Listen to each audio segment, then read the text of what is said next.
Dear students, today we are going to discuss about two important things of Indian Constitution. First one is preamble of the Indian Constitution and the second one is citizenship. ಇಂದು ನಾವು ಭಾರತ ಸಂವಿಧಾನದ ಎರಡು ಅತ್ಯಂತ ಪ್ರಮುಖ ಅಂಶಗಳ ಬಗ್ಗೆ ಕೂಲಂಕುಷವಾಗಿ ಚರ್ಚಿಸುವಂತಹ ಪ್ರಯತ್ನವನ್ನ ಮಾಡೋಣ.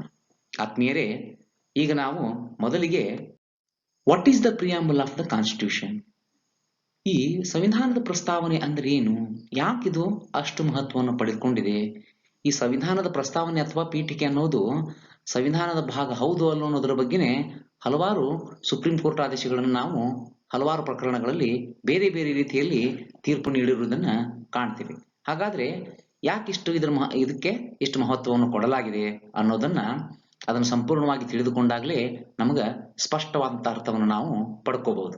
ಆ ನಿಟ್ಟಿನೊಳಗ ಪ್ರಿಯಾಂಬಲ್ ಅಂದ್ರೆ ಏನು ಅನ್ನೋದನ್ನ ಎಳೆಯಾಗಿ ಚರ್ಚಿಸುವಂತ ಪ್ರಯತ್ನವನ್ನ ಮಾಡೋಣ. The term preamble refers to the introduction or preface to the constitution. It contains the summary or essence of the constitution. Preamble ಅನ್ನುವಂತಹ ಪದ ಏನ್ ಹೇಳತ್ತಪ್ಪ ಅಂತಂದ್ರೆ, ಇದು ಸಂವಿಧಾನದ ಒಂದು ಪೂರ್ವ ಪೀಠಿಕೆ, ಸಂವಿಧಾನದ ಒಟ್ಟಾರೆಯ ಸಾರಾಂಶ ಏನು, what is the essence or what is the summary of the constitution ಅನ್ನೋದನ್ನ ಅಗದಿ ಸಂಕ್ಷಿಪ್ತ ರೂಪದಲ್ಲಿ ನಮಗೆ ತಿಳಿಸಿಕೊಡುತ್ತದೆ. ಸಂವಿಧಾನ ರಚನಾಕಾರರು ಭಾರತವನ್ನ ಯಾವ ನಿಟ್ಟಿನಲ್ಲಿ ಕಟ್ಟಬೇಕು, ಸ್ವತಂತ್ರ ಭಾರತವನ್ನ ಯಾವ ಉದ್ದೇಶಗಳ ಹಿನ್ನೆಲೆಯಲ್ಲಿ ಕಟ್ಟಬೇಕು, ಇಲ್ಲಿನ ನಾಗರಿಕರಿಗೆ ಯಾವ ರೀತಿಯ ನ್ಯಾಯ, ಸ್ವಾತಂತ್ರ್ಯ, ಸಮಾನತೆಗಳನ್ನ ನೀಡಬೇಕು, ಈ ಎಲ್ಲಾ ಸಂಕಲ್ಪಗಳನ್ನ ಯಾವ ರೀತಿ ಹೊಂದಿದ್ರು ಅನ್ನೋದು ಈ ನಮ್ಮ ಪ್ರಿಯಾಂಬಲ್ನಿಂದ, ಸಂವಿಧಾನದ ಪ್ರಸ್ತಾವನೆಯಿಂದ ನಾವು ಸ್ಪಷ್ಟವಾಗಿ ತಿಳಿದುಕೊಳ್ಳಬಹುದು. The preamble to the Indian constitution is based on the objectives resolution drafted and moved by Pandit Jawaharlal Nehru. ಈ ಸಂವಿಧಾನದ ಪ್ರಸ್ತಾವನೆಯ ಹಿನ್ನೆಲೆಯನ್ನು ನಾವು ಸ್ವಲ್ಪ ಕೆದಕಿ ನೋಡೋದಾದ್ರೆ, 1946 ಡಿಸೆಂಬರ್ 13ರಂದು ಪಂಡಿತ್ ಜವಾಹರ್ಲಾಲ್ ನೆಹರೂರವರು ಸಂವಿಧಾನ ರಚನಾ ಮಂಡಳಿಯ ಮುಂದೆ ಧ್ಯೇಯಗಳ ನಿರ್ಣಯ ಅಥವಾ ಆಬ್ಜೆಕ್ಟಿವ್ಸ್ ರೆಸಲ್ಯೂಷನ್ ಅನ್ನ ಮಂಡಿಸ್ತಾರೆ. ಈ ಆಬ್ಜೆಕ್ಟಿವ್ಸ್ ರೆಸಲ್ಯೂಷನ್ ಅಥವಾ ಧ್ಯೇಯಗಳ ನಿರ್ಣಯಗಳಲ್ಲಿರುವಂತಹ ಅಂಶಗಳೇ ಅಂತಿಮ ರೂಪದಲ್ಲಿ ಅಲ್ಪ ಸ್ವಲ್ಪ ಮಾರ್ಪಾಡಿನೊಂದಿಗೆ ಇಂದಿನ ಸಂವಿಧಾನದ ಪ್ರಸ್ತಾವನೆಯಾಗಿ ಮಾರ್ಪಟ್ಟಿತು ಅನ್ನೋದನ್ನು ನಾವು ಅರ್ಥ ಮಾಡ್ಕೋಬೇಕು ಮತ್ತು ನೆನಪಿನಲ್ಲಿಡಬೇಕು. ಹಾಗಾದ್ರೆ ನೆಹರೂರವರು ಮಂಡಿಸಿದಂತಹ ಡಿಸೆಂಬರ್ 13, 1946ರಂದು ಮಂಡಿಸಿದಂತಹ ಧ್ಯೇಯಗಳ ನಿರ್ಣಯವೇ ಇಂದಿನ ಸಂವಿಧಾನದ ಪೂರ್ವ ಪೀಠಿಕೆಯಾಗಿ ಮಾರ್ಪಟ್ಟಿದೆ ಅನ್ನೋದನ್ನು ನಾವೆಲ್ಲ ಗಮನದಲ್ಲಿಡಬೇಕಾಗ್ತದೆ. ಅದೇ ರೀತಿ ಈ ಪ್ರಸ್ತಾವನೆಗೆ ಈವರೆಗೂ ಕೇವಲ ಒಂದು ಬಾರಿ ಮಾತ್ರ ತಿದ್ದುಪಡಿಯನ್ನು ಮಾಡಿರೋದನ್ನ ಕಾಣುತ್ತೇವೆ. ಅದು ಸಂವಿಧಾನದ 42ನೇ ತಿದ್ದುಪಡಿಯ ಮೂಲಕ ಈ ಸಂವಿಧಾನದ ಪ್ರಸ್ತಾವನೆಗೆ ಸೋಷಿಯಲಿಸ್ಟ್, ಸೆಕ್ಯುಲರ್ ಮತ್ತು ಇಂಟಿಗ್ರಿಟಿ ಎನ್ನುವಂತಹ 3 ಪದಗಳನ್ನ ಹೆಚ್ಚುವರಿಯಾಗಿ ಸೇರ್ಪಡೆ ಮಾಡಲಾಗ್ತದೆ.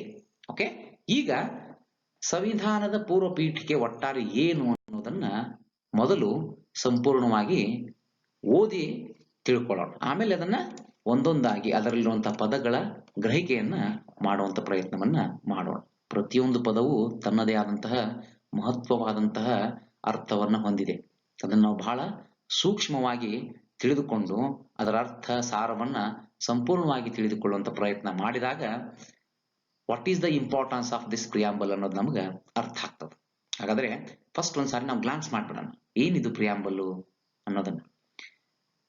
We the people of India, having solemnly resolved to constitute India into a sovereign, socialist, secular, democratic republic and to secure to all its citizens justice, that is social, economic and political liberty of thought, expression, belief, faith and worship, equality of status and of opportunity, and to promote among them all fraternity, assuring the dignity of the individual and the unity and integrity of the nation.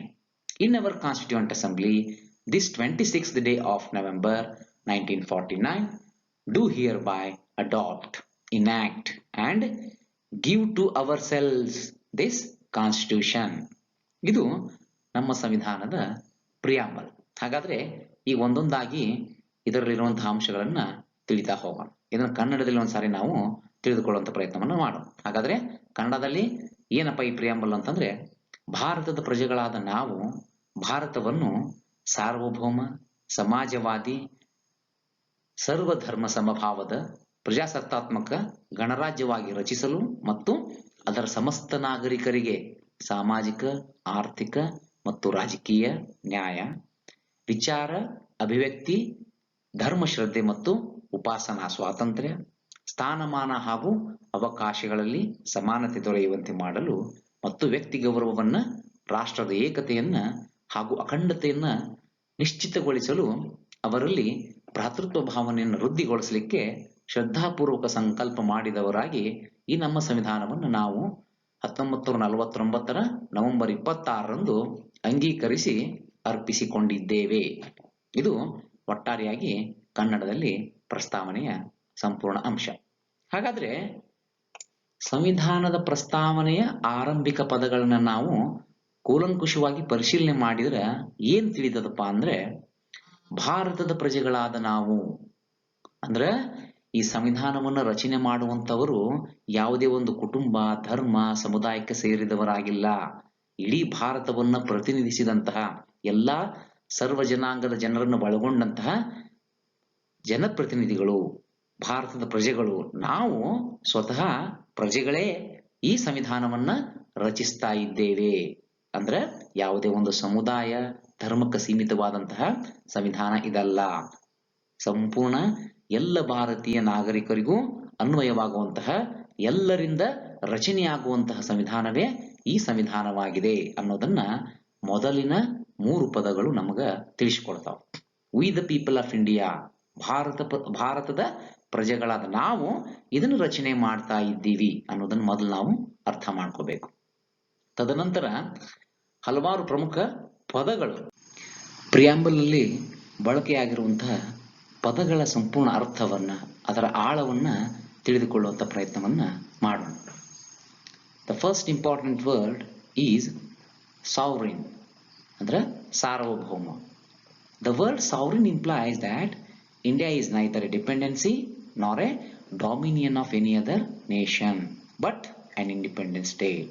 ಹಾಗಾದ್ರೆ ಈ sovereign ಅಥವಾ ಪರಮಾಧಿಕಾರವುಳ್ಳ ಅಥವಾ ಸಾರ್ವಭೌಮ ಅನ್ನುವಂತಹ ಒಂದು ಪದ ಏನಪ್ಪಾ ವಿವರಣೆಯನ್ನು ಒಳಗೊಂಡಿದೆ ಅನ್ನೋದನ್ನ ನೋಡೋದಾದ್ರೆ, ಭಾರತ ಒಂದು ಸ್ವತಂತ್ರವಾದಂತಹ ರಾಷ್ಟ್ರವಾಗಿದ್ದು ತನ್ನ ಆಂತರಿಕ ವಿಷಯಗಳಲ್ಲಾಗ್ಲಿ ಬಾಹ್ಯ ವಿಷಯಗಳಲ್ಲಾಗ್ಲಿ, ಅಂದ್ರೆ ಆಂತರಿಕ ವಿಷಯಗಳಂದ್ರೆ ತನ್ನ ದೇಶದ ಒಳಗಿನ ಯಾವುದೇ ಒಂದು ವಿಷಯಕ್ಕೆ ಸಂಬಂಧಪಟ್ಟಂತೆ ನಿರ್ಧಾರಗಳನ್ನು ತೆಗೆದುಕೊಳ್ಳುವುದರಲ್ಲಾಗ್ಲಿ, ಅದೇ ರೀತಿ ಬೇರೆ ಬೇರೆ ದೇಶಗಳೊಂದಿಗೆ ಭಾರತದ ಅಂತಾರಾಷ್ಟ್ರೀಯ ಸಂಬಂಧ ಯಾವ ತರ ಇರಬೇಕು ಅನ್ನೋದನ್ನ ನಿರ್ಧರಿಸುವಂತಹ ಸಂಪೂರ್ಣ ಅಧಿಕಾರ ಭಾರತ ಸರ್ಕಾರಕ್ಕಿದೆ. ಇದರ ಮೇಲೆ ಯಾವುದೇ ಅನ್ಯ ದೇಶ ಹಸ್ತಕ್ಷೇಪ ಮಾಡುವುದನ್ನ ಇದು ಸಹಿಸುವುದಿಲ್ಲ ಹಾಗೂ ಅದಕ್ಕೆ ಅವಕಾಶನೂ ಇಲ್ಲ ಅನ್ನುವಂತಹ ಅರ್ಥವನ್ನ ಈ ಸಾರ್ವಭೌಮ ಅಥವಾ ಸಾವರಿನ್ ಅನ್ನೋ ಅಂತಹ ಪದ ಹೇಳ್ತದೆ. ನೆಕ್ಸ್ಟ್ ಸೋಷಿಯಲಿಸ್ಟ್ ಅಂದ್ರೆ ಸಮಾಜವಾದಿ. ಸಮಾಜವಾದಿ ಸಿದ್ಧಾಂತ ಏನ್ ಹೇಳತ್ತಪ್ಪ, ಅದರ ಪದವೇ ಅರ್ಥವನ್ನು ವ್ಯಕ್ತಪಡಿಸೋ ಹಾಗೆ, ದೇಶದ ಉತ್ಪಾದನೆ ಮತ್ತು ವಿತರಣೆ ಸಾಧ್ಯವಾದಷ್ಟು ಸರ್ಕಾರದ ಸುಪರ್ದಿನಲ್ಲಿ ಇರೋದು ಒಳ್ಳೆಯದು. ಯಾಕಂದ್ರೆ ಈ ಸಮಾನತೆ ಅನ್ನುವುದು ಸಮಾಜದಲ್ಲಿ ಬಹಳ ಮುಖ್ಯ. ಇದನ್ನು ಸಾಧಿಸುವುದಾದ್ರೆ ಅಂದ್ರೆ ಈ ಸಂಪತ್ತಿನ ಅಸಮಾನ ಹಂಚಿಕೆಯನ್ನು ತಡಿಲಿಕ್ಕೆ ಸಮಾಜವಾದ ಒಂದೇ ದಾರಿ ಅನ್ನುವುದು ಸಮಾಜವಾದಿ ಸಿದ್ಧಾಂತಕಾರರ ಅಚಲ ನಂಬಿಕೆ. ಹಾಗಾದ್ರೆ ಈ ಉತ್ಪಾದನೆ ಮತ್ತು ವಿತರಣೆ ಎರಡೂ ಸಹಿತ ವ್ಯಕ್ತಿಗಳ ಸುಪರ್ದಿನಲ್ಲಿ ಇರದೆ ಅವು ಸರ್ಕಾರದ ಸುಪರ್ದಿನಲ್ಲಿದ್ದು ಆ ಮೂಲಕ ಸಮಸ್ತ ದೇಶದ ನಾಗರಿಕರೇ ಸಮಾನವಾಗಿ ಹಂಚಲ್ಪಟ್ರೆ ಒಂದು ಒಳ್ಳೆಯ ಸಮಾಜವಾದಿ ಸಿದ್ಧಾಂತದ ಹಿನ್ನೆಲೆಯಲ್ಲಿ ಸಮಾನತೆಯುಳ್ಳಂತಹ ಸಮಾಜವನ್ನ, ಈ ಬಡವ ಶ್ರೀಮಂತ ಎನ್ನುವ ಭೇದ ಭಾವವನ್ನು ಕಡಿಮೆ ಮಾಡುವಂತಹ ಸಮಾಜವನ್ನ ಸೃಷ್ಟಿ ಮಾಡಬಹುದು ಎನ್ನುವಂತಹ ನಂಬಿಕೆಯನ್ನ ಈ ಸಮಾಜವಾದಿ ಸಿದ್ಧಾಂತ ಹೊಂದಿದೆ. ಹಾಗಾದ್ರೆ ಈ ಸಮಾಜವಾದಿ ಸಿದ್ಧಾಂತದಲ್ಲಿ ಪ್ರಮುಖವಾಗಿ ನಾವು 2 ರೀತಿಯ ಪ್ರಕಾರಗಳನ್ನ ನೋಡ್ತೇವೆ. ಒಂದು ಡೆಮೋಕ್ರೆಟಿಕ್ ಸೋಷಿಯಲಿಸಂ, ಮತ್ತೊಂದು ಕಮ್ಯುನಿಸ್ಟಿಕ್ ಸೋಷಿಯಲಿಸಂ. ಅಂದ್ರೆ ಒಂದು ಪ್ರಜಾಸತ್ತಾತ್ಮಕ ಸಮಾಜವಾದಿ ಸಿದ್ಧಾಂತ ತನ್ನದೇ ಆದಂತಹ ತತ್ವವನ್ನು ಹೊಂದಿದ್ರೆ, ಕಮ್ಯುನಿಸ್ಟ್ ಸೋಷಿಯಲಿಸಂ ಇನ್ನೊಂದು ರೀತಿಯ ತನ್ನದೇ ತತ್ವಗಳನ್ನ ಹೊಂದಿರೋದನ್ನು ಕಾಣ್ತೇವೆ. ಹಾಗಾದ್ರೆ communistic socialism which involves the nationalization of all means of production and distribution and the abolition of private property. ಅಂದ್ರೆ ಈ ಕಮ್ಯುನಿಸ್ಟಿಕ್ ಸೋಷಿಯಲಿಸಂ ಏನ್ ಹೇಳತ್ತೆ, ಸಮತಾವಾದಿ ಸಮಾಜವಾದ ಏನ್ ಹೇಳತ್ತಪ್ಪ ಅಂದ್ರೆ ಉತ್ಪಾದನೆ ಮತ್ತು ವಿತರಣೆ ಸಂಪೂರ್ಣವಾಗಿ ರಾಷ್ಟ್ರೀಕರಣಗೊಳ್ಳಬೇಕು. ಅಂದ್ರೆ ಯಾವುದೇ ಬಂಡವಾಳಶಾಹಿಗೆ ಅವಕಾಶ ನೀಡಲೇಬಾರದು.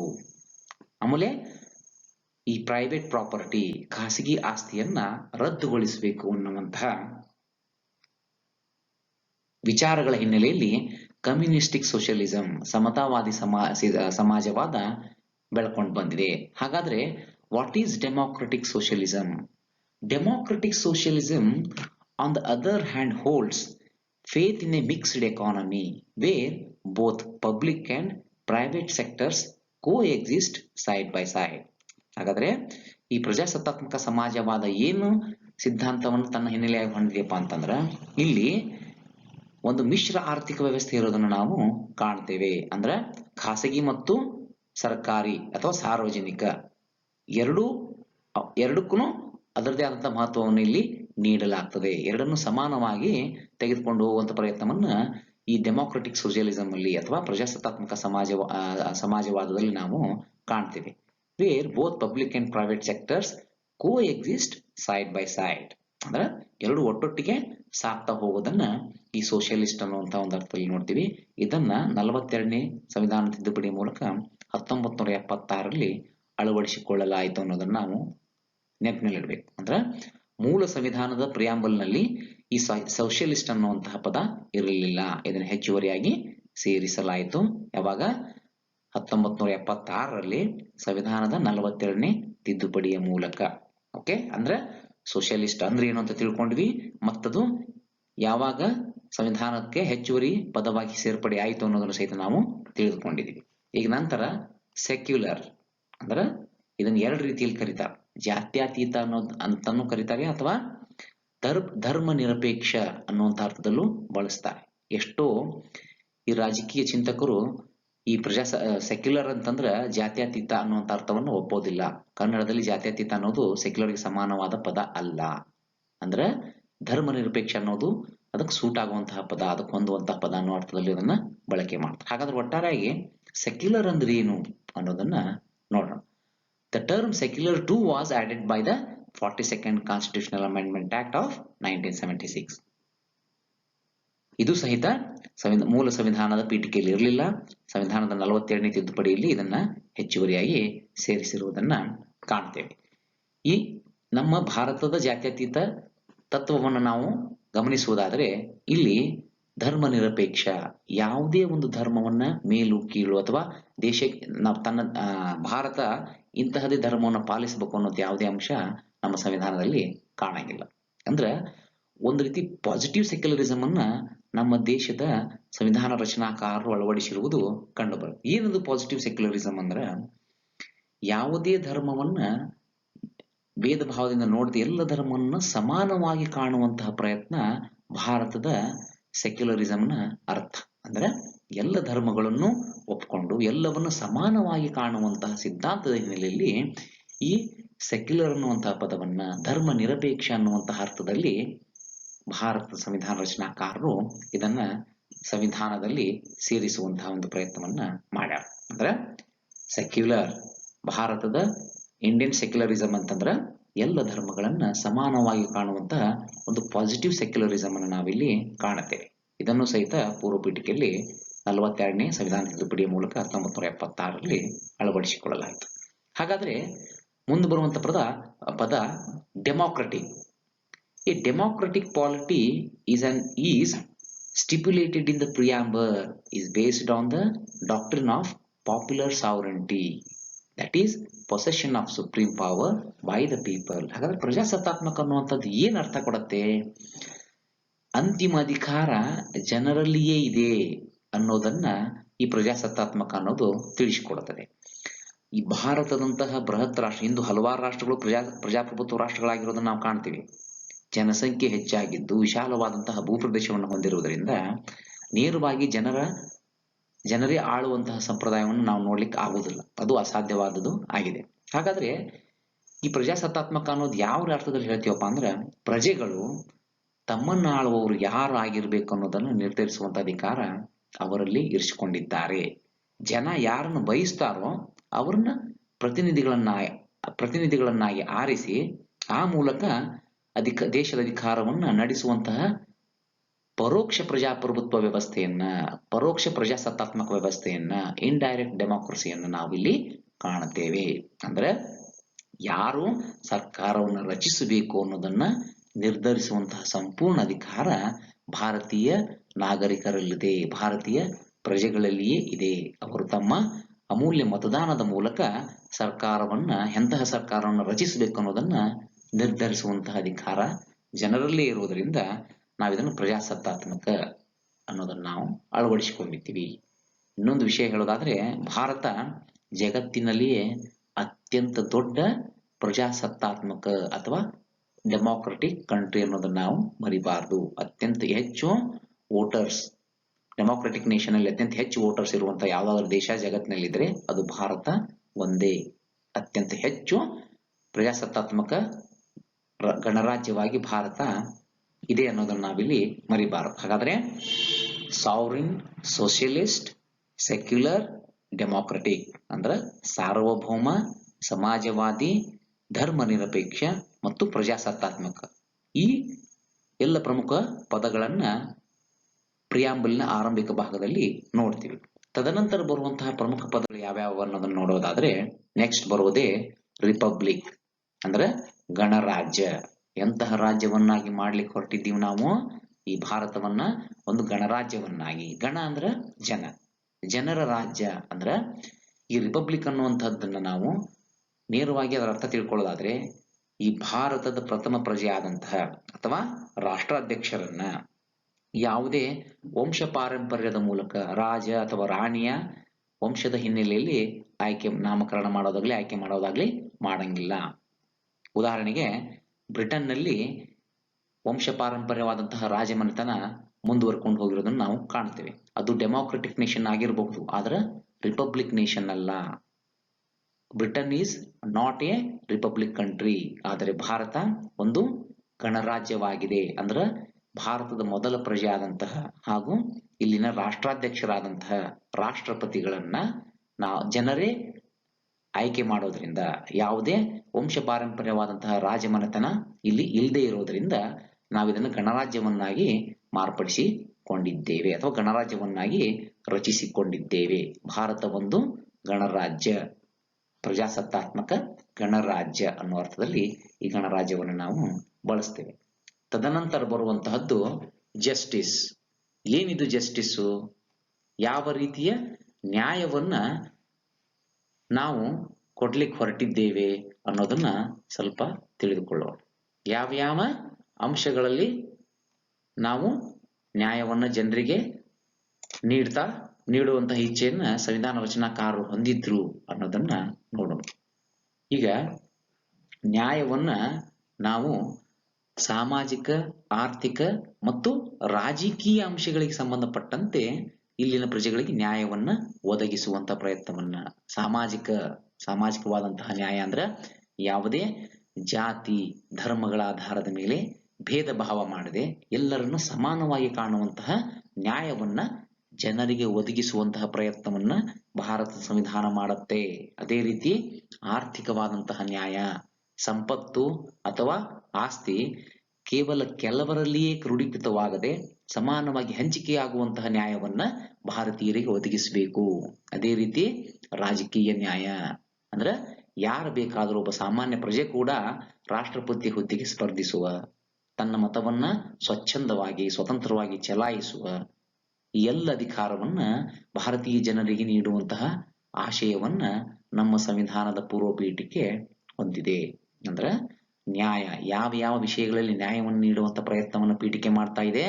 ಒಂದು ಸಾಮಾಜಿಕ, ಮತ್ತೊಂದು ಆರ್ಥಿಕ ಮತ್ತು ರಾಜಕೀಯ, ಈ ಮೂರು ಅಂಶಗಳಿಗೆ ಸಂಬಂಧಪಟ್ಟಂತೆ ನ್ಯಾಯವನ್ನು ನೀಡಲಿಕ್ಕೆ, ಅದೇ ರೀತಿ ಲಿಬರ್ಟಿ ಸ್ವಾತಂತ್ರ್ಯ, ಯಾವ ಯಾವ ಅಂಶಗಳಿಗೆ ಸಂಬಂಧಪಟ್ಟಂಗೆ ಸ್ವಾತಂತ್ರ್ಯವನ್ನು ಕೊಡ್ಲಿಕ್ಕೆ ನಮ್ಮ ಸಂವಿಧಾನ ರಚನಾಕಾರರು ಇಚ್ಛೆ ಪಟ್ಟಿದ್ದಾರಪ್ಪ ಅಂತಂದ್ರೆ ವೈಚಾರಿಕತೆ ಬಗ್ಗೆ ಸಂಪೂರ್ಣ ಸ್ವಾತಂತ್ರ್ಯ, ಯಾವುದೇ ವಿಷಯದ ಬಗ್ಗೆ ಯಾವುದೇ ರೀತಿಯ ವಿಚಾರವನ್ನ ಪ್ರತಿಯೊಬ್ಬ ವ್ಯಕ್ತಿಯು ಮಾಡಬಹುದು. ಆದ್ರದು ಕಾನೂನಿಗೆ ಅನುಗುಣವಾಗಿ, ದೇಶ ವಿರೋಧಿ ಆಗಿರಬಾರದು, ಕಾನೂನಿಗೆ ಅನುಗುಣವಾಗಿ ಇರಬೇಕು. ಹಾಗಾದ್ರೆ ಯಾವ ರೀತಿಯ ಯಾವೆಲ್ಲ ಸ್ವಾತಂತ್ರ್ಯವನ್ನ ನೀಡಲಿಕ್ಕೆ ಪೀಠಿಕೆ ಪ್ರಯತ್ನ ಮಾಡ್ತಾ ಇದೆಯಪ್ಪ ಅಂತಂದ್ರ ವಿಚಾರ, ಅಭಿವ್ಯಕ್ತಿ ಅಂದ್ರೆ ನಿಮ್ಮ ಮನಸ್ಸಿನ ವಿಚಾರಗಳನ್ನ ವ್ಯಕ್ತಪಡಿಸುವಂತಹ ಸ್ವಾತಂತ್ರ್ಯ, ಧರ್ಮಶ್ರದ್ಧೆ, ನಿಮ್ಮ ಧರ್ಮಕ್ಕನುಸಾರವಾಗಿ ನೀವು ಆಚರಣೆಯನ್ನು ಮಾಡುವಂತಹ ವಿಧಾನಗಳನ್ನ ಸ್ವಚ್ಛಂದವಾಗಿ ಸ್ವತಂತ್ರವಾಗಿ ಮುಂದುವರಿಸಿಕೊಂಡು ಹೋಗಬಹುದು. ಮತ್ತು ಉಪಾಸನಾ ಸ್ವಾತಂತ್ರ್ಯ ಅಂದ್ರೆ ನಿಮ್ಮ ಧರ್ಮದ ವಿಧಿವಿಧಾನಗಳನ್ನು ನೀವು ಕಾಪಾಡಿಕೊಂಡು ಅದನ್ನು ಆಚರಣೆ ಮಾಡ್ಕೊಂಡು ಹೋಗುವಂತಹ ಸ್ವಾತಂತ್ರ್ಯ. ಒಟ್ಟಾರೆಯಾಗಿ ವಿಚಾರ, ಅಭಿವ್ಯಕ್ತಿ, ಧರ್ಮಶ್ರದ್ಧೆ ಮತ್ತು ಉಪಾಸನಾ ಸ್ವಾತಂತ್ರ್ಯವನ್ನ, ಈ ಎಲ್ಲ ಸ್ವಾತಂತ್ರ್ಯವನ್ನ ಭಾರತೀಯ ಪ್ರಜೆಗಳಿಗೆ ನೀಡುವಂತಹ ಒಂದು ಹಂಬಲವನ್ನ, ಆಶಯವನ್ನ ಈ ಪೀಠಿಕೆ ಹೊಂದಿದೆ. ಅದೇ ರೀತಿ ಸಮಾನತೆ, ಯಾವ ಅಂಶಗಳಿಗೆ ಸಂಬಂಧಪಟ್ಟಂತೆ ಈ ಸಮಾನತೆಯನ್ನು ನೀಡಲಿಕ್ಕೆ ಸಂವಿಧಾನ ರಚನಾಕಾರರು ಅಥವಾ ಸಂವಿಧಾನದ ಪೀಠಿಕೆ ಏನ್ ಹೇಳತ್ತೆ ಅನ್ನೋದನ್ನು ನೋಡೋದಾದ್ರೆ, ಸ್ಥಾನಮಾನ ಹಾಗೂ ಅವಕಾಶ, ಸ್ಥಾನಮಾನ ಮತ್ತು ಅವಕಾಶಗಳಲ್ಲಿ ಸಮಾನತೆಯನ್ನು ನೀಡಬಹುದಾಗಿದೆ ಅಂತ ಹೇಳಿ ಈ ಸಂವಿಧಾನದ ಪ್ರಸ್ತಾವನೆಯಲ್ಲಿ ಸ್ಪಷ್ಟವಾಗಿ ತಿಳಿಸಲಾಗಿದೆ. ಹಾಗಾದ್ರೆ ಈ ಸಮಾನತೆ ಅಂತ ನಾವೇನ್ ತಿಳ್ಕೊಂಡಿದ್ದೀವಿ, ಎಲ್ಲರಿಗೂ ಒಂದೇ ರೀತಿಯ ಸ್ಥಾನಮಾನ ಸಿಗುವುದು ಸಾಧ್ಯ ಇಲ್ಲ. ಅವರವರ ಅರ್ಹತೆ ಆಧಾರದ ಮೇಲೆ ಅವರವರಿಗೆ ಸ್ಥಾನಮಾನವನ್ನ ನಿಗದಿಪಡಿಸಲಾಗ್ತದೆ. ಅಂದ್ರೆ ಈ ಒಂದು ಸರ್ಕಾರದ ಹುದ್ದೆಯನ್ನು ತಗೊಳ್ರಿ, ರಾಷ್ಟ್ರಪತಿ ಹುದ್ದೆ ಆಗಿರ್ಬೋದು ಅಥವಾ ಸರ್ಕಾರದ ಯಾವುದೇ ಒಂದು ನೌಕರಿ ಆಗಿರ್ಬೋದು, ಅದನ್ನ ಒಂದು ನಿಗದಿತ ವಿದ್ಯಾರ್ಥಿಯನ್ನ ನಿಗದಿಪಡಿಸಿ ಆ ವಿದ್ಯಾರ್ಥಿ ಅಥವಾ ಆ ಏಜ್ ಅನ್ನು ಹೊಂದಿದಂತಹ ಯಾರಾದ್ರೂ ಆ ಸ್ಥಾನಕ್ಕೆ ಪ್ರಯತ್ನ ಪಡಬಹುದು. ಅವಕಾಶಗಳು ನೋಡ್ರಿ, ಎಲ್ಲರಿಗೂ ಸಮಾನವಾದಂತಹ ಅವಕಾಶವನ್ನ ನೀಡುವಂತಹ ಒಂದು ಹಂಬಲವನ್ನ ನಮ್ಮ ದೇಶ ಹೊಂದಿದೆ ಅನ್ನೋದನ್ನ ಸಂವಿಧಾನದ ಪ್ರಸ್ತಾವನೆ ಸ್ಪಷ್ಟವಾಗಿ ತಿಳಿಸುತ್ತೆ. ಹಾಗಾದ್ರೆ ಸ್ಥಾನಮಾನ, ಯಾವುದೇ ಒಂದು ಹುದ್ದೆಯನ್ನು ಅಲಂಕರಿಸಲಿಕ್ಕೆ ಎಲ್ಲರಿಗೂ ಸಮಾನವಾದಂತಹ ಅವಕಾಶವನ್ನ ನಮ್ಮ ಸಂವಿಧಾನ ನೀಡತ್ತೆ. ರಾಷ್ಟ್ರಪತಿ ಹುದ್ದೆಯಿಂದ ಹಿಡ್ಕೊಂಡು ಒಂದು ಅಟೆಂಡರ್ ಹುದ್ದೆಯವರೆಗೂ ಯಾರು ಬೇಕಾದರೂ ಅದನ್ನ ಪಡ್ಕೊಳ್ಳುವಂತಹ ಅವಕಾಶ ಎಲ್ಲರಿಗೂ ಸಮಾನವಾಗಿ ನೀಡುತ್ತದೆ. ಅದೇ ರೀತಿ ಅವಕಾಶಗಳು, ಯಾವುದೇ ರೀತಿಯ ಅವಕಾಶದಿಂದ ಯಾರು ವಂಚಿತರಾಗಬಾರದು, ಎಲ್ಲರಿಗೂ ಸಹಿತ ಸಮಾನ ಅವಕಾಶವನ್ನ ನೀಡುವ ಮೂಲಕ ಸಮಾನತೆಯನ್ನ ಸಾಧಿಸುವಂತಹ ಒಂದು ಪ್ರಯತ್ನವನ್ನ ಪೂರ್ವ ಪೀಠಿಕೆ ಮಾಡ್ತಾ ಇದೆ. ಕೆಲವೊಂದು ಜಾತಿವಾರು ಮೀಸಲಾತಿಯನ್ನ ಪ್ರಶ್ನೆ ಮಾಡ್ತಾರೆ. ಸಮಾನತೆ ಅನ್ನುವಂತಹ ಒಂದು ಪದವನ್ನು ಎತ್ತಿದ ತಕ್ಷಣ ಅದನ್ನ ನಾವು ಸ್ಪಷ್ಟವಾಗಿ ಅರ್ಥ ಮಾಡ್ಕೋಬೇಕು. ಮೀಸಲಾತಿ ಕೊಟ್ಟಿರೋ ಉದ್ದೇಶ ಏನು ಅನ್ನೋದನ್ನ ನಾವು ಅರ್ಥ ಮಾಡ್ಕೊಂಡ್ರೆ ಅವಾಗ ನಮಗ ಅದರ ನ್ಯಾಯ ಏನು ಅನ್ನೋದು ನಮಗ ಗೊತ್ತಾಗ್ತದೆ. ಅಂದ್ರೆ ಈಕ್ವಾಲಿಟಿ ಅಮಂಗ್ ಈಕ್ವಲ್ಸ್, ಸಮಾನರಲ್ಲಿ ಸಮಾನತೆಯನ್ನು ನೋಡೋದು. ಈಗ ಬಡವ ಶ್ರೀಮಂತರ ನಡುವೆ ಬಹಳ ವ್ಯತ್ಯಾಸ ಇರ್ತದೆ. ಶ್ರೀಮಂತರಿಗೆ ಎಲ್ಲ ರೀತಿ ಸೌಲಭ್ಯ ಇರ್ತಾವ, ಅವರನ್ನು ಒಯ್ದು ಅತ್ಯಂತ ಬಡವರನ್ನ ಅವ್ರನ್ನ ಒಂದೇ ನಿಟ್ಟಿನಲ್ಲಿ ಇಟ್ಕೊಂಡು ನಾವು ಇಬ್ಬರಿಗೆ ಸಮಾನ ಅವಕಾಶ ಕೊಟ್ರೆ ಅಲ್ಲಿ ಬಡವನಿಗೆ ತೊಂದರೆ ಆಗತ್ತೆ. ಅವನಿಗೆ ಮೊದಲೇ ಮೂಲಭೂತ ಸೌಕರ್ಯಗಳು ಇಲ್ಲದೆ ಒದ್ದಾಡ್ತಿರ್ತಾನೆ, ಅಂಥದ್ರಲ್ಲಿ ಅವಕಾಶಗಳಿಂದ ವಂಚಿತರಾಗುವಂತ ಸಾಧ್ಯತೆ ಇರುತ್ತೆ. ಅದಕ್ಕಾಗಿ ಯಾವುದೇ ಭೇದ ಭಾವ ಇಲ್ಲದೆ ಅವರು ಸಮಾನವಾಗಿ ಸ್ಪರ್ಧೆ ಮಾಡಲಿ ಅನ್ನೋದಕ್ಕೆ ಕೆಲವೊಂದು ಸವಲತ್ತುಗಳನ್ನ ನೀಡಲೇಬೇಕಾದಂತಹ ಸಾಮಾಜಿಕ ನ್ಯಾಯದ ಹಿನ್ನೆಲೆಯಲ್ಲಿ ಅವರಿಗೆ ನೀಡ್ತಾ ಬಂದಿರೋದನ್ನ ಕಾಣ್ತೇವೆ. ಆ ದೃಷ್ಟಿಯಲ್ಲಿ ಒಟ್ಟಾರೆಯಾಗಿ ಅವಕಾಶಗಳು ಮತ್ತು ಸ್ಥಾನಮಾನಗಳಲ್ಲಿ ಸಮಾನತೆಯನ್ನು ನೀಡುವಂತಹ ಒಂದು ಆಶಯವನ್ನ ಸಂವಿಧಾನದ ಪೀಠಿಕೆ ಹೊಂದಿದೆ ಅನ್ನೋದನ್ನ ನಾವಿಲ್ಲಿ ನೆನಪಿನಲ್ಲಿಡಬೇಕು. ತದನಂತರ ಬರುವಂತ ಮತ್ತೊಂದು ಪ್ರಮುಖ ಪದ ಏನಪ್ಪಾ ಅಂದ್ರೆ ಫ್ರಾಟರ್ನಿಟಿ, ಅಂದ್ರೆ ಭ್ರಾತೃತ್ವ ಭಾವನೆ. ಭಾರತೀಯರೆಲ್ಲರೂ ಭ್ರಾತೃತ್ವ ಭಾವನೆಯನ್ನು ಹೊಂದಬೇಕು, ಅಣ್ಣ ತಮ್ಮಂದಿರು ಅಕ್ಕ ತಂಗಿಯರು ಅನ್ನುವಂತಹ ವಿಚಾರದ ಹಿನ್ನೆಲೆಯಲ್ಲಿ ನಾವು ಬೆಳ್ಕೊಂಡು ಹೋಗ್ಬೇಕು, ದೇಶವನ್ನು ಕಟ್ಟಬೇಕು ಅನ್ನುವಂಥ ಉದ್ದೇಶವನ್ನ ಈ ಸಂವಿಧಾನದ ಪೂರ್ವ ಪೀಠಿಕೆ ಒಳಗೊಂಡಿದೆ. ವಿದ್ಯಾರ್ಥಿಗಳೇ, ಇಷ್ಟೊತ್ತು ನಾವು ಭಾರತ ಸಂವಿಧಾನದ ಪ್ರಸ್ತಾವನೆಯಲ್ಲಿ ಬಳಸಲಾದಂತಹ ಪ್ರಮುಖ ಪದಗಳು ಮತ್ತು ಯಾವ ಉದ್ದೇಶಗಳ ಆಧಾರದ ಮೇಲೆ, ಯಾವ ಅರ್ಥದ ಆಧಾರದ ಮೇಲೆ ಅವುಗಳನ್ನು ಬಳಸಲಾಗಿದೆ ಅನ್ನೋದನ್ನ ಸಮಗ್ರವಾಗಿ ಚರ್ಚೆ ಮಾಡಿದ್ವಿ. ಈಗ ನಾವು ಸಿಟಿಜನ್ಶಿಪ್, ನಾಗರಿಕತ್ವ ಅಥವಾ ಪೌರತ್ವ ಅಂದರೇನು, ಭಾರತದ ಪೌರತ್ವವನ್ನು ಪಡೆಯುವಂತ ವಿಧಾನಗಳು ಯಾವ್ಯಾವು, ಅದಕ್ಕೆ ಸಂಬಂಧಪಟ್ಟಂತ ಕಾಯ್ದೆ ಏನು, ಅದು ಏನೆಲ್ಲ ವಿವರಣೆಯನ್ನ ನೀಡತ್ತೆ ಅನ್ನುವಂಥ ಪ್ರಮುಖ ಹಲವಾರು ಅಂಶಗಳನ್ನ ಎಳೆಯಾಗಿ ಒಂದೊಂದನ್ನ ಸ್ಪಷ್ಟವಾಗಿ ತಿಳಿದುಕೊಳ್ಳುವಂತ ಪ್ರಯತ್ನವನ್ನ ಮಾಡೋಣ. ಎಲ್ಲ ರಾಷ್ಟ್ರಗಳಲ್ಲೂ ಕಂಡು ಬರುವಂತೆ ಭಾರತದಲ್ಲೂ ಸಹಿತ ವಿದೇಶಿಯರು ಸ್ವದೇಶಿಯರು ಅನ್ನೋದನ್ನ ನೋಡ್ತೇವೆ. Like any other modern state, India has two kinds of people, citizens and alliance. Citizens are full members of the Indian state and owe allegiance to it.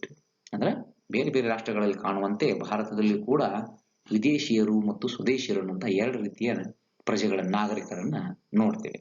ಹಾಗಾದ್ರೆ ಈ ಸ್ವದೇಶಿಯರು ಎಲ್ಲ ರೀತಿಯ ಹಕ್ಕುಗಳಿಗೆ ಬದ್ಧರ, ಆ ಹಕ್ಕುಗಳನ್ನು ಅನುಭವಿಸಲಿಕ್ಕೆ ಅರ್ಹತೆಯನ್ನ ಹೊಂದಿರ್ತಾರೆ. ವಿದೇಶಿಯರಿಗೆ ಸ್ವದೇಶಿಯರಷ್ಟು ಹಕ್ಕುಗಳನ್ನು ಅನುಭವಿಸುವಂತ ಸ್ವಾತಂತ್ರ್ಯ ಅಥವಾ ಅವಕಾಶ ಇರಂಗಿಲ್ಲ. They enjoy all civil and political rights. ಅಂದ್ರೆ ಭಾರತದ ನಾಗರಿಕರು ಎಲ್ಲ ರೀತಿಯ ನಾಗರಿಕ ಮತ್ತು ರಾಜಕೀಯ ಹಕ್ಕುಗಳನ್ನ ಅನುಭವಿಸ್ತಾರೆ. ಅಂದ್ರೆ ರಾಜಕೀಯ ಹಕ್ಕಿಗೆ ಸಂಬಂಧಪಟ್ಟಂತೆ ಯಾವುದಾದರೂ ರಾಜಕೀಯ ಹುದ್ದೆಗಳನ್ನ ಅಲಂಕರಿಸಲಿಕ್ಕೆ, ಅಂದ್ರೆ ಚುನಾವಣೆಯಲ್ಲಿ ಭಾಗವಹಿಸಲಿಕ್ಕಾಗಿರ್ಬೋದು ಅಥವಾ ಮತದಾನ ಮಾಡುವಂತ ಅಧಿಕಾರವನ್ನು, ಎಲ್ಲ ರೀತಿಯ ರಾಜಕೀಯ ಅಧಿಕಾರವನ್ನ ಭಾರತೀಯ ನಾಗರಿಕರು ಹಂಚಿಕೊಂಡವರು, ಭಾರತೀಯ ಪೌರರು ಹೊಂದಿರ್ತಾರೆ. ಆದರೆ ವಿದೇಶಿಯರು aliens on the other hand are the citizens of some other state and hence do not enjoy all the civil and political rights. ಅವರು ವಿದೇಶಿಯರಾಗಿರೋದ್ರಿಂದ ಸ್ವದೇಶಿಯರು ಅನುಭವಿಸಿದಷ್ಟು, ಅಂದ್ರೆ ದೇಶದ ಪೌರರು ಅನುಭವಿಸಿದಷ್ಟು ನಾಗರಿಕ ಮತ್ತು ರಾಜಕೀಯ ಹಕ್ಕುಗಳನ್ನ ಅನುಭವಿಸಲಿಕ್ಕೆ ಅವಕಾಶ ಇರಂಗಿಲ್ಲ. They are of two categories. Again aliens ಒಳಗೆ ಅಂದ್ರೆ ವಿದೇಶಿಯರಲ್ಲಿ ಮತ್ತೆ ನಾವು ಎರಡು ರೀತಿಯ ಪ್ರಕಾರವನ್ನ ನೋಡ್ತೇವೆ. Friendly aliens or enemy aliens. Friendly aliens are the subjects of those countries that have cordial relations with India. ಯಾರು ನಮ್ಮ ದೇಶದೊಂದಿಗೆ ಒಳ್ಳೆಯ ರೀತಿಯ ಸಂಬಂಧವನ್ನು ಹೊಂದಿರ್ತಾರೋ ಅಂತಹ ದೇಶದ ಪ್ರಜೆಗಳನ್ನ ನಮ್ಮ ದೇಶದಲ್ಲಿ ಬಂದಿದ್ರೆ ಅಥವಾ ವಾಸ ಮಾಡ್ತಾ ಇದ್ರೆ ಅವರನ್ನು ನಾವು ಫ್ರೆಂಡ್ಲಿ ಅಲಿಯನ್ಸ್ ಅಂದ್ರೆ ಸ್ನೇಹಯುತವಾದಂತಹ ವಿದೇಶಿಯರು, ಉದಾಹರಣೆಗೆ ರಷ್ಯಾ ಆಗಿರ್ಬೋದು, ಅಮೆರಿಕ ಆಗಿರ್ಬೋದು, ಹೀಗೆ ಹಲವಾರು ಈ ಒಳ್ಳೆಯ ಬಾಂಧವ್ಯವನ್ನು ಹೊಂದಿದಂತಹ ದೇಶಗಳ ಪ್ರಜೆಗಳ ನಾಗರಿಕರು ಭಾರತದಲ್ಲಿ ಇರ್ತಾರೆ, ಅವರನ್ನು ನಾವು ಕಾಣ್ತೇವೆ. ಅದೇ ರೀತಿ ಎನಿಮಿ ಅಲಿಯನ್ಸ್ ಅಂದ್ರೆ ನಮ್ಮ ಶತ್ರು ರಾಷ್ಟ್ರಗಳ ಪ್ರಜೆಗಳು ಭಾರತದಲ್ಲಿದ್ರೆ ಅವ್ರನ್ನ ನಾವು ಬೇರೆ, ಅವ್ರಗಳಿಗೆ ನೀಡುವಂತಹ ಹಕ್ಕುಗಳು ಅಥವಾ ಸ್ವಾತಂತ್ರ್ಯವೇ ಬೇರೆ ರೀತಿಯಾಗಿರುತ್ತೆ. Enemy aliens on the other hand are the subjects of that country that is at war with India. ಅಂದ್ರೆ ಯಾವ ದೇಶ ಭಾರತದೊಂದಿಗೆ ಯುದ್ಧವನ್ನ ಮಾಡಿರುತ್ತದೆಯೋ ಅಥವಾ ಯುದ್ಧವನ್ನು ಮಾಡುವಂತಹ ಮನಸ್ಥಿತಿಯನ್ನು ಹೊಂದಿರುತ್ತದೆಯೋ ಅಂತಹ ದೇಶದ ಪ್ರಜೆಗಳು ಭಾರತದಲ್ಲಿ ವಾಸ ಮಾಡ್ತಾ ಇದ್ರೆ ಅವರನ್ನ ನಾವು ಶತ್ರು ರಾಷ್ಟ್ರಗಳ ವಿದೇಶಿಯರು ಅನ್ನೋ ಅರ್ಥದಲ್ಲಿ ಗ್ರಹಿಸಿ ಅವರಿಗೆ ಅವರದೇ ಆದಂತಹ ಕೆಲವೊಂದು ಅಂದ್ರೆ ಸ್ನೇಹಿತ ಅಥವಾ ಫ್ರೆಂಡ್ಲಿ ಅಲಿಯನ್ಸ್ಗಿಂತ ಈ ಎನಿಮಿ ಅಲಿಯನ್ಸ್ಗಳಿಗೆ ಕೆಲವೊಂದು ಹಕ್ಕುಗಳಲ್ಲಿ ಸ್ವಚ್ಛಂದವಾಗಿ ಅನುಭವಿಸುವಂತಹ ಅವಕಾಶವನ್ನ ನೀಡಿರಂಗಿಲ್ಲ. Okay, even they enjoy lesser rights than the friendly aliens. Example, they do not enjoy protection against arrest and detention. ಅಂದ್ರೆ ನಮ್ಮ ಸಂವಿಧಾನದ 22ನೇ ವಿಧಿ ಹೇಳುವಂತೆ ಅವರು ಯಾವುದೇ ರೀತಿಯ ಅವರನ್ನ ಬಂಧನ ಮಾಡಿದ್ರು ಸಹಿತ ಅವರು ಅದಕ್ಕೆ ಪ್ರೊಟೆಸ್ಟ್ ಮಾಡುವಂತಹ ಅವಕಾಶ ಶತ್ರು ರಾಷ್ಟ್ರದ ನಾಗರಿಕರಿಗೆ ಇಲ್ಲ ಅನ್ನೋದನ್ನ ನಾವಿಲ್ಲಿ ಅರ್ಥ ಮಾಡ್ಕೋಬೇಕು.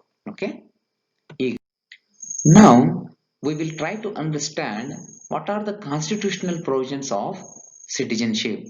The constitution deals with the citizenship from articles 5 to 11 under part 2. ಈಗ ನಾವು ಈ ಪೌರತ್ವಕ್ಕೆ ಸಂಬಂಧಪಟ್ಟಂತೆ ನಮ್ಮ ಸಂವಿಧಾನದಲ್ಲಿ ಏನೆಲ್ಲ ವಿವರಣೆಯನ್ನು ನೀಡಲಾಗಿದೆ, ಯಾವ ಭಾಗದಲ್ಲಿ ವಿವರಣೆಯನ್ನು ನೀಡಲಾಗಿದೆ, ಅದಕ್ಕೆ ಸಂಬಂಧಪಟ್ಟಂತ ವಿಧಿಗಳು ಯಾವುವು ಅನ್ನೋದನ್ನ ಸ್ವಲ್ಪ ತಿಳ್ಕೊಳ್ಳುವಂತ ಪ್ರಯತ್ನವನ್ನ ಮಾಡೋಣ. ಭಾರತ ಸಂವಿಧಾನದ 2ನೇ ಭಾಗ ಈ ಪೌರತ್ವದ ಕುರಿತು ವಿವರಣೆಯನ್ನ ನೀಡುತ್ತದೆ. ಭಾರತ ಸಂವಿಧಾನದ 2ನೇ ಭಾಗದ 5ನೇ ವಿಧಿಯಿಂದ 11ನೇ ವಿಧಿಯವರೆಗೆ ಈ ಪೌರತ್ವದ ಕುರಿತು ವಿವರಣೆಯನ್ನು ನಾವು ಕಾಣುತ್ತೇವೆ. ಇದು ಸಂವಿಧಾನ ರಚನೆಯಾದಾಗ 2ನೇ ಭಾಗ ವಿಧಿ 5ರಿಂದ 11 ಏನು ವಿವರಣೆ ನೀಡುತ್ತಿತ್ತ ಅಂದ್ರೆ, persons who became citizens of India at its commencement. ಅಂದ್ರೆ ಜನವರಿ 26, 1950ರಂದು ಭಾರತದ ನಾಗರಿಕರು ಯಾರು ಅನ್ನೋದನ್ನ ಹೆಂಗ್ ನಿರ್ಧರಿಸಬೇಕು ಅನ್ನೋದನ್ನ ಮಾತ್ರ ಈ ವಿಧಿ 5ರಿಂದ 11 ಹೇಳ್ತಾ ಇತ್ತು. ಇನ್ನೊಂದು ಪ್ರಮುಖ ಅಂಶ ಏನಪ್ಪಾ ಅಂತಂದ್ರೆ, ಭಾರತದ ಸಂಸತ್ತಿಗೆ ಈ ಪೌರತ್ವಕ್ಕೆ ಸಂಬಂಧಪಟ್ಟಂತ ಕಾಯ್ದೆಯನ್ನು ಮಾಡುವಂತಹ ಅಧಿಕಾರವನ್ನ ಎರಡನೇ ಭಾಗದಲ್ಲಿ ನಾವು ಕಾಣ್ತೇವೆ. ಆ ಹಿನ್ನೆಲೆಯಲ್ಲಿ ಭಾರತದ ಸಂಸತ್ತು ಸಿಟಿಜನ್ಶಿಪ್ ಆಕ್ಟ್ 1955 ಅಂದ್ರೆ 1955ರಲ್ಲಿ ಪೌರತ್ವ ಕಾಯ್ದೆ ಅನ್ನೋದನ್ನ ಮಾಡ್ಕೊಳ್ತಾರೆ. ಏನದು ಪೌರತ್ವ ಕಾಯ್ದೆ ಅಂದ್ರೆ ಯಾವ ಯಾವ ವಿಧಾನಗಳ ಮೂಲಕ ಪೌರತ್ವವನ್ನ ನೀಡಬಹುದಾಗಿದೆ, ಅದೇ ರೀತಿ ಯಾವ ಯಾವ ವಿಧಾನಗಳ ಮೂಲಕ ಪೌರತ್ವವನ್ನ ಕಸಿದುಕೊಳ್ಳಬಹುದು, ವಾಪಸ್ ಇಸ್ಕೋಬಹುದು ಅನ್ನುವಂತ ಹಲವಾರು ಪ್ರಮುಖ ಅಂಶಗಳು ನಾವು ಈ ಸಿಟಿಜನ್ಶಿಪ್ ಆಕ್ಟ್ 1955 ರಲ್ಲಿ ಕಾಣ್ತೇವೆ. Then the Citizenship Act 1955 provides for acquisition and loss of citizenship after the commencement of the Constitution. ಅಂದ್ರೆ ಈಗಾಗಲೇ ಹೇಳಿದಂತೆ ಈ 1955ರ ಪೌರತ್ವ ಕಾಯ್ದೆ ಯಾವ ವಿಧಾನಗಳ ಮೂಲಕ ಅಕ್ವೈರ್ ಮಾಡ್ಕೋಬಹುದು, ನಾಗರಿಕತ್ವವನ್ನ ಅಥವಾ ಪೌರತ್ವವನ್ನ, ಭಾರತದ ಪೌರತ್ವವನ್ನ ಪಡ್ಕೋಬಹುದು, ಅದೇ ರೀತಿ ಏನೆಲ್ಲ ತಪ್ಪುಗಳಾದ್ರೆ ಅಥವಾ ಸ್ವತಃ ಸ್ವ ಆಸಕ್ತಿಯಿಂದ ಯಾವ ರೀತಿ ಭಾರತದ ಪೌರತ್ವವನ್ನು ಬಿಟ್ಟುಕೊಡಬಹುದು ಅನ್ನೋ ಎಲ್ಲ ಅಂಶಗಳನ್ನ ಈ ಕಾಯ್ದೆ ಒಳಗೊಂಡಿದೆ. The act has been amended so far 9 times. This act has been amended so far 9 times. ಇಲ್ಲಿಯವರೆಗೆ ಈ ಪೌರತ್ವ ಕಾಯ್ದೆ 1955ಕ್ಕೆ ಸುಮಾರು 9 ಬಾರಿ ತಿದ್ದುಪಡಿಯನ್ನ ಮಾಡಿರೋದನ್ನ ಕಾಣ್ತೇವೆ. 9ನೇ ತಿದ್ದುಪಡಿನ ತೀರಾ ಇತ್ತೀಚೆಗೆ ಅಂದ್ರೆ ಡಿಸೆಂಬರ್ 2019ರಲ್ಲಿ CAA ಸಿಟಿಜನ್ಶಿಪ್ ಅಮೆಂಡ್ಮೆಂಟ್ ಆಕ್ಟ್ ಅನ್ನ ಭಾರತದ ಸಂಸತ್ತು ಮಾಡ್ತದೆ. ಅಂದ್ರೆ ಭಾರತದ ಪೌರತ್ವ ಕಾಯ್ದೆಗೆ 9ನೇ ಬಾರಿ 2019 ಡಿಸೆಂಬರ್ ಅಲ್ಲಿ ತಿದ್ದುಪಡಿಯನ್ನ ಮಾಡಲಾಗ್ತದೆ. ಏನದು ತಿದ್ದುಪಡಿ, ಯಾಕಷ್ಟು ಚರ್ಚೆಗೆ ಒಳಗಾಯಿತು? ಹಲವಾರು ಜನ ಅದನ್ನು ವಿರೋಧ ಮಾಡಿದ್ರೆ ಮತ್ತೆ ಹಲವಾರು ಜನ ಅದನ್ನ ಸಮರ್ಥನೆ ಮಾಡ್ತಾರೆ. ಏನದರ ಅಂಶ ಅನ್ನೋದನ್ನ ನಾವಿಲ್ಲಿ ಸ್ವಲ್ಪ ಅರ್ಥ ಮಾಡ್ಕೊಳ್ಳುವಂತ ಪ್ರಯತ್ನವನ್ನ ಮಾಡೋಣ. ಹಾಗಾದ್ರೆ ಕೇಂದ್ರ ಸಂಸತ್ತು ಏನು ಉದ್ದೇಶ ಇಟ್ಟುಕೊಂಡು ಈ ಪೌರತ್ವ ಕಾಯ್ದೆಗೆ ತಿದ್ದುಪಡಿ ತಂತು ಅನ್ನೋದನ್ನ ನೋಡೋಣ. ಪಾಕಿಸ್ತಾನ, ಅಫ್ಘಾನಿಸ್ತಾನ ಮತ್ತು ಬಾಂಗ್ಲಾದೇಶ ಈ 3 ರಾಷ್ಟ್ರಗಳಲ್ಲಿ ಇದ್ದಂತಹ ಮುಸ್ಲಿಮೇತರ ಅಂದ್ರೆ ಹಿಂದೂಗಳು, ಬೌದ್ಧರು, ಸಿಖ್ಖರು, ಪಾರ್ಸಿಗಳು, ಜೈನರು ಇವರೆಲ್ಲ ಭಾರತಕ್ಕೆ ಬಂದು ನೆಲೆಸಿದ್ದಾರೆ. ಆದರೆ ಅವರಿಗೆ ಭಾರತದ ಪೌರತ್ವವನ್ನ ನೀಡಲಾಗಿಲ್ಲ. ಅವರು ವಾಪಸ್ಸು ಆ ದೇಶಗಳಿಗೆ ಹೋಗ್ಲಿಕ್ಕೂ ಇಚ್ಛೆ ಪಡ್ತಾ ಇಲ್ಲ. ಯಾಕಪ್ಪ ಅಂದ್ರೆ ಅವರವರಿಗೆ ಅವರ ಧರ್ಮವನ್ನಲ್ಲಿ ಆಚರಿಸ್ಕೊಂಡು ಹೋಗ್ಲಿಕ್ಕೆ ಅವಕಾಶ ನೀಡದೇ ಇರೋದ್ರಿಂದ ಅವರು ಬಹಳ ಕಷ್ಟದ ಪರಿಸ್ಥಿತಿಯನ್ನು ಅನುಭವಿಸ್ತಾ ಇದ್ದಾರೆ ಅನ್ನೋ ಉದ್ದೇಶದ ನಿಟ್ಟಿನಲ್ಲಿ, ಅವರ ಹಕ್ಕುಗಳನ್ನು ಅವರಿಗೆ ಕಾಪಾಡಿ ನಿಟ್ಟಿನಲ್ಲಿ ಅವರಿಗೆ ಭಾರತದ ಪೌರತ್ವವನ್ನು ನೀಡಬೇಕು ಅನ್ನೋದು ಕೇಂದ್ರ ಸರ್ಕಾರದ ಈ ಪೌರತ್ವ ಕಾಯ್ದೆ ತಿದ್ದುಪಡಿ ಮಾಡುವಂತಹ ಉದ್ದೇಶ. ಅಂದ್ರೆ ಪಾಕಿಸ್ತಾನ, ಬಾಂಗ್ಲಾದೇಶ ಮತ್ತು ಅಫ್ಘಾನಿಸ್ತಾನ ಈ 3 ರಾಷ್ಟ್ರಗಳಿಂದ ಬಂದಂತಹ ಹಿಂದೂ, ಬೌದ್ಧ, ಜೈನ, ಪಾರ್ಸಿ ಈ ಎಲ್ಲ ಜನಾಂಗದ ಜನರಿಗೆ ಈಗಾಗಲೇ ಭಾರತದಲ್ಲಿ ವಾಸ ಮಾಡ್ತಾ ಇದ್ದಾರೆ. ಅವರು ಆದ್ರೆ ಭಾರತದ ಪೌರತ್ವವನ್ನು ಪಡೆಯದೇ ವಾಸಿಸ್ತಾ ಇದ್ದಾರೆ. ಹಾಗೂ ಅವರು ಮತ್ತೆ ಯಾವ ದೇಶದಿಂದ ಬಂದಾರಲ್ಲ ಈ 3 ರಾಷ್ಟ್ರಗಳಿಗೆ ಸಂಬಂಧಪಟ್ಟಂತೆ ಆ ದೇಶಗಳಿಗೆ ಹೋಗ್ಲಿಕ್ಕೆ ಇಚ್ಛೆ ಇಲ್ಲ, ಇಲ್ಲೇ ಮುಂದುವರಲಿಕ್ಕೆ ತಮ್ಮ ಇಚ್ಛೆಯನ್ನು ವ್ಯಕ್ತಪಡಿಸಿರೋದ್ರಿಂದ, ಆಮೇಲೆ ಅಲ್ಲೇ ಹೋದ್ರೂ ಸಹಿತ ಅವರಿಗೆ ತಮ್ಮ ಧರ್ಮವನ್ನು ಸ್ವಚ್ಛಂದವಾಗಿ ಆಚರಣೆ ಮಾಡುವಂತ ಅವಕಾಶ ಅಥವಾ ವಾತಾವರಣ ಇಲ್ಲೇ ಇರೋದ್ರಿಂದ ಅವರಿಗೆ ಈ ಹಿನ್ನೆಲೆಯಲ್ಲಿ ಮಾನವೀಯತೆ ಆಧಾರದ ಮೇಲೆ ಭಾರತದ ಪೌರತ್ವವನ್ನ ನೀಡುವಂತ ಪ್ರಯತ್ನವನ್ನು ಭಾರತ ಸರ್ಕಾರ ಮಾಡ್ತಾ ಇದೆ ಅನ್ನುವಂತಹದ್ದು ಕೇಂದ್ರ ಸರ್ಕಾರದ ಒಂದು ನಿಲುವು. ಹಾಗಾದ್ರೆ ಇದಕ್ಕೆ ಸಂಬಂಧಪಟ್ಟಂತೆ ಈ ಕಾಯ್ದೆಯನ್ನು ವಿರೋಧ ಮಾಡುವಂತಹ ಸಮೂಹದ ನಿಲುವೇನು ಅನ್ನೋದನ್ನು ನೋಡೋದಾದ್ರೆ, ಈಗೇನು ಪಾಕಿಸ್ತಾನ, ಅಫ್ಘಾನಿಸ್ತಾನ ಮತ್ತು ಬಾಂಗ್ಲಾದೇಶದಿಂದ ಬಂದಂತಹ ಈಗಾಗಲೇ ಭಾರತದಲ್ಲಿ ವಾಸ ಮಾಡ್ತಿರುವಂತಹ ಪ್ರಜೆಗಳಿಗೆ ಪೌರತ್ವ ನೀಡೋದ್ರ ಬಗ್ಗೆ ನಮ್ಮ ವಿರೋಧ ಇಲ್ಲ. ಆದರೆ ಮುಸ್ಲಿಮರನ್ನು ಯಾಕೆ ನೀವು ಹೊರತುಪಡಿಸಿರಿ? ಮುಸ್ಲಿಮರನ್ನು ಸೇರಿಸಿಕೊಂಡೇ ನೀಡಬಹುದಲ್ಲ, ಮುಸ್ಲಿಮರನ್ನ ಯಾಕೆ ಹೊರಗಿಟ್ಟಿರಿ? ಅವ್ರನ್ನು ಸೇರಿಸಿ ಭಾರತದ ಪೌರತ್ವವನ್ನು ನೀಡ್ರಿ ಅನ್ನುವಂಥ ನಿಲುವನ್ನ ಈ ಕಾಯ್ದೆಯ ವಿರೋಧಿಗಳು ವ್ಯಕ್ತಪಡಿಸ್ತಾ ಇದ್ದಾರೆ. ಅದಕ್ಕೆ ಸರ್ಕಾರ ಕೊಡುವ ಉತ್ತರ ಅಥವಾ ಕೇಂದ್ರ ಸರ್ಕಾರ ನೀಡುವಂತಹ ಉತ್ತರ ಏನಪ್ಪಾ ಅಂದ್ರೆ, ಅವೆಲ್ಲ ಮುಸ್ಲಿಂ ರಾಷ್ಟ್ರಗಳೇ ಆಗಿದ್ದು ಮುಸ್ಲಿಮರಿಗೆ ತಮ್ಮದೇ ಆದಂತಹ ಧರ್ಮವನ್ನ ಅನುಸರಿಸಿಕೊಂಡು ಹೋಗ್ಲಿಕ್ಕೆ ಅಲ್ಲಿ ಯಾವುದೇ ಅಭ್ಯಂತರ ಇಲ್ಲದೆ ಇರೋದ್ರಿಂದ ಅವರಿಗೆ ಯಾವುದೇ ರೀತಿಯ ತೊಂದರೆ ಆಗ್ತಾ ಇಲ್ಲ. ಅಷ್ಟೇ ಅಲ್ಲ, ಇನ್ನೊಂದು ಕಡೆ ಭಾರತದ ಜನಸಂಖ್ಯೆ ಈಗಾಗಲೇ ಹೆಚ್ಚಾಗಿರೋದ್ರಿಂದ, ಆಮೇಲೆ ಈ ಎಲ್ಲಾ ಜನಾಂಗದವರು ಭಾರತದಲ್ಲಿ ವಾಸ ಮಾಡ್ಲಿಕ್ಕೆ ಮಾತ್ರ ಸ್ವಚ್ಛಂದವಾಗಿ ಸಾಧ್ಯ. ಅವರ ಈಗಾಗಲೇ ಯಾವ ದೇಶದಿಂದ ಬಂದಿದ್ದಾರಲ್ಲ ಅಲ್ಲಿ ಅವರ ಹಕ್ಕುಗಳ ಹರಣ ಆಗ್ತಾ ಇದೆ, ಅವರ ಹಕ್ಕುಗಳನ್ನು ಅನುಭವಿಸ್ಲಿಕ್ಕೆ ಆಗ್ತಾ ಇಲ್ಲ ಅನ್ನೋ ದೃಷ್ಟಿಕೋನದಿಂದ ಕೊಡ್ತಾ ಇದ್ದೀವಿ ಅನ್ನುವಂಥದ್ದು ಕೇಂದ್ರ ಸರ್ಕಾರದ ಉತ್ತರ. ಆದ್ರೆ ಈ ಕಾಯ್ದೆಯ ವಿರೋಧದ ಗುಂಪು ಅಥವಾ ಬಣ ಮುಸ್ಲಿಮರನ್ನ ಯಾಕೆ ಹೊರತುಪಡಿಸಿ ಅವರನ್ನು ಸೇರಿಸಿ ನೀವು ನಾಗರಿಕತ್ವವನ್ನು ಕೊಡ್ರಿ ಅಥವಾ ಪೌರತ್ವವನ್ನು ನೀಡ್ರಿ ಅವರಿಗೂ ಸಹಿತ ಅನ್ನುವಂಥ ವಾದವನ್ನು ಅವರು ಮಂಡಿಸ್ತಾ ಇದ್ದಾರೆ. ಒಟ್ಟಿನಲ್ಲಿ ಈಗ ಅದು ಕಾಯ್ದೆ ಆಗಿ ಹೋಗಿದೆ, ಮುಂದೆ ಏನಾಗುತ್ತೆ ಅನ್ನೋದನ್ನ ನೋಡೋಣ. ಇವನ್ನೆಲ್ಲ ನೀವು ನ್ಯೂಸ್ ಪೇಪರ್ನ ಅಥವಾ ನ್ಯೂಸ್ ಪೇಪರ್ನಿರುವಂತಹ ಎಡಿಟೋರಿಯಲ್ ಕಾಲಮ್ಗಳನ್ನ ನೀಟಾಗಿ ಓದ್ತಾ ಬಂದ್ರೆ ನಿಮ್ಗ ಅದರ ಒಳ ಅರ್ಥ ಅಥವಾ ಅದನ್ನು ಸಂಪೂರ್ಣವಾಗಿ ಅರ್ಥ ಮಾಡ್ಕೊಳ್ಳುವಂತ ಪ್ರಯತ್ನವನ್ನ ಮಾಡಬಹುದು. ಈಗ 1955ರ ಭಾರತ ಪೌರತ್ವ ಕಾಯ್ದೆ ಯಾವ ಯಾವ ವಿಧಾನಗಳ ಮೂಲಕ ಭಾರತದ ಪೌರತ್ವವನ್ನು ಪಡೆದುಕೊಳ್ಳಬಹುದು ಅನ್ನೋದನ್ನ ಹೇಳುತ್ತೆ ಅನ್ನೋದನ್ನ ನೋಡೋಣ. ಮೊದಲೇದು ಬೈ ಬರ್ತ್ ಅಂದ್ರೆ ಜನನದ ಮೂಲಕ. ಇಲ್ಲಿ ಎರಡು ರೀತಿಯ ಬೈ ಬರ್ತ್ ಅಥವಾ ಜನನದ ಮೂಲಕ ಎರಡು ಪ್ರಕಾರದಲ್ಲಿ ಪೌರತ್ವವನ್ನು ಪಡೆಯೋದನ್ನು ನಾವು ನೋಡ್ತೀವಿ. A person born in India on or after 26 January 1950 but before 1st July 1987 ಅಂದ್ರೆ ಜನವರಿ 26, 1950 ಹಾಗೂ 1st July 1987 ಈ ಮಧ್ಯದಲ್ಲಿ ಭಾರತದಲ್ಲಿ ಜನಿಸಿದಂತಹ ಎಲ್ಲರೂ ಭಾರತೀಯ ಪೌರತ್ವವನ್ನು ಪಡೆದುಕೊಳ್ಳುವಂತಹ ಹಕ್ಕನ್ನ ಅಧಿಕಾರವನ್ನು ಹೊಂದಿದ್ದಾರೆ. ಅವರ ತಂದೆ ಅಥವಾ ತಾಯಿ ಯಾವುದೇ ದೇಶಕ್ಕೆ ಸಂಬಂಧಪಟ್ಟಿದ್ರು ಯಾವುದೇ ಅಭ್ಯಂತರವಿಲ್ಲದೆ ಅವರು ಇಲ್ಲಿ ಜನಿಸಿರೋದ್ರಿಂದ ಇಲ್ಲಿಯ ಪೌರತ್ವವನ್ನ ಪಡೆದುಕೊಳ್ಳಬಹುದು. ಅವರ ತಂದೆ ತಾಯಿಯ ಪೌರತ್ವವನ್ನು ನಾವಿಲ್ಲಿ ಪರಿಗಣಿಸುವಂತ ಅವಶ್ಯಕತೆ ಇಲ್ಲ. ಅಂದ್ರೆ ಜನವರಿ 26, 1950 ಸಂವಿಧಾನ ಜಾರಿಯಾದಂತಹ ದಿನಾಂಕದಿಂದ ಅದಕ್ಕಿಂತ ಮೊದಲು ಮತ್ತು 1st July 1987 ತನಕ ಯಾರು ಭಾರತದಲ್ಲಿ ಜನಿಸಿರ್ತಾರೋ ಅವರು ಸಹಜವಾಗಿ ಜನನದ ಮೂಲಕ ಇಲ್ಲಿಯ ಪೌರತ್ವವನ್ನ ಪಡೆದುಕೊಳ್ಳಬಹುದು. ಇದು ಒಂದನೇ ಅಂಶ. ಎರಡನೇದು ಏನ್ ಹೇಳತ್ತಪ್ಪ ಅಂತಂದ್ರೆ a person born in India on or after 1st July 1987 ಒಂದು ವೇಳೆ 1st July 1987 ರಲ್ಲಿ ಭಾರತದಲ್ಲಿ ಜನಿಸಿದಂತಹ ಒಂದು ಮಗು ಭಾರತದ ಪೌರತ್ವವನ್ನು ಪಡ್ಕೊಳ್ಬೇಕಾದರೆ ಅವರ ತಂದೆ ಅಥವಾ ತಾಯಿ ಇಬ್ಬರಲ್ಲಿ ಒಬ್ಬರಾದ್ರೂ ಭಾರತದ ಪೌರತ್ವವನ್ನು ಹೊಂದಿದ್ರೆ ಮಾತ್ರ 1st July 1987 ನಂತರ ಹುಟ್ಟಿದಂತಹ ಮಗು ಭಾರತದ ಪೌರತ್ವವನ್ನು ಪಡೆದುಕೊಳ್ಳುತ್ತದೆ. ಈ ರೀತಿ ಎರಡು ಪ್ರಕಾರದಲ್ಲಿ ಜನನದ ಮೂಲಕ ಭಾರತದ ಪೌರತ್ವವನ್ನು ಪಡೆದುಕೊಳ್ಳಬಹುದು.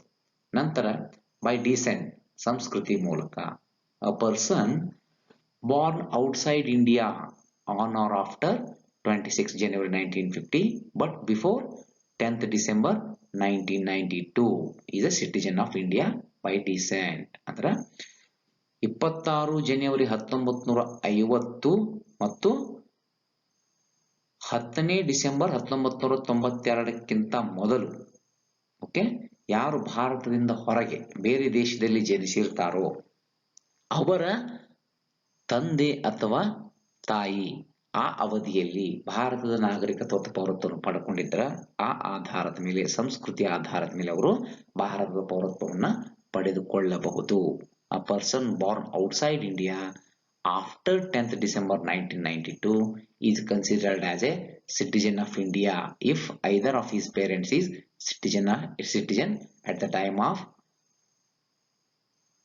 his birth ಅನ್ನೋದನ್ನ ನಾವಿಲ್ಲಿ ಅರ್ಥ ಮಾಡ್ಕೋಬೇಕು. ಅಂದ್ರೆ ಒಟ್ಟಾರೆಯಾಗಿ 1992 ಡಿಸೆಂಬರ್ 10 ನಂತರ ಬೇರೆ ಕಡೆ ಏನಾದರೂ ಜನಿಸಿದ್ರೆ ಅವರ ತಂದೆ ಅಥವಾ ತಾಯಿ ಇಬ್ಬರಲ್ಲಿ ಒಬ್ರು ಭಾರತದ ಪೌರತ್ವವನ್ನು ಹೊಂದಿದ್ರೆ ಮಾತ್ರ ಅಂತವ್ರು ವಿದೇಶದಲ್ಲಿ ಜನಿಸಿದ್ರು ಸಹಿತ ಅವರಿಗೆ ಭಾರತದ ಪೌರತ್ವವನ್ನ ಈ ಸಂಸ್ಕೃತಿ ಮೂಲಕ ಅಥವಾ ಬೈ ಡಿಸೆಂಟ್ ನೀಡಬಹುದಾಗಿದೆ ಅನ್ನುವಂಥದ್ದನ್ನ ಈ ಕಾಯ್ದೆ ಹೇಳುತ್ತೆ. ಮೂರನೇದಾಗಿ ಬೈ ರಿಜಿಸ್ಟ್ರೇಷನ್ ಅಥವಾ ನೋಂದಾವಣಿ ಮೂಲಕ.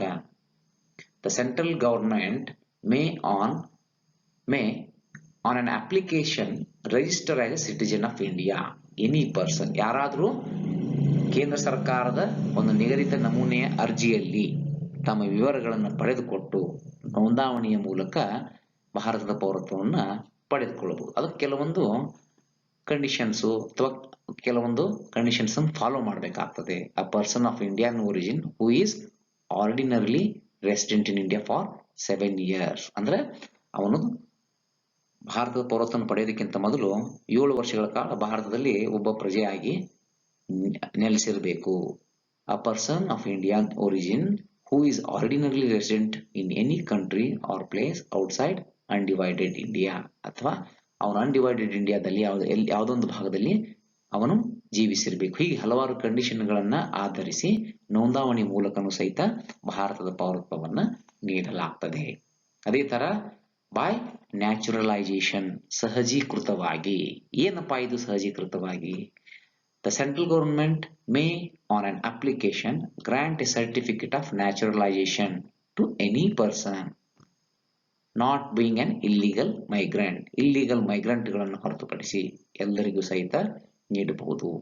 If he possesses the following qualifications. ಏನವು qualifications?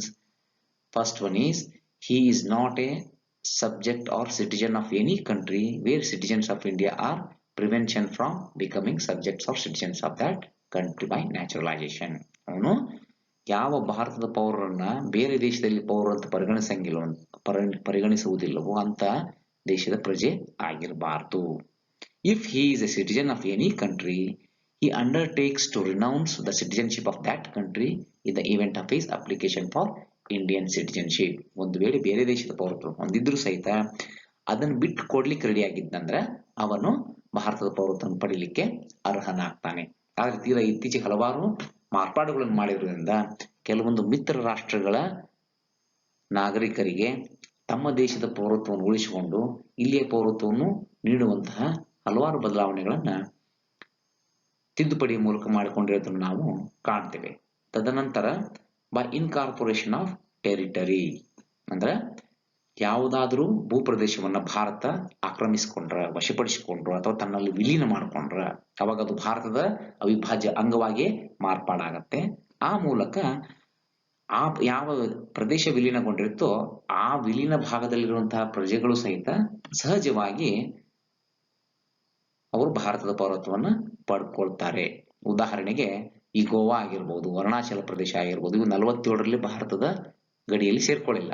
ತದನಂತರ 1961ರಲ್ಲಿ ಗೋವಾ ಸೇರ್ಕೊಂತು. 61ರಲ್ಲಿ ಗೋವಾದ ಪ್ರಜೆಗಳು ಭಾರತದ ನಾಗರಿಕರಾದರು. ಹೀಗೆ ಹಲವಾರು ಅಂಶಗಳು ಈ ಭೂಪ್ರದೇಶದ ವಿಲೀನಕ್ಕೆ ಸಂಬಂಧಪಟ್ಟಂತೆ ನಾವು ನೋಡ್ತೇವೆ.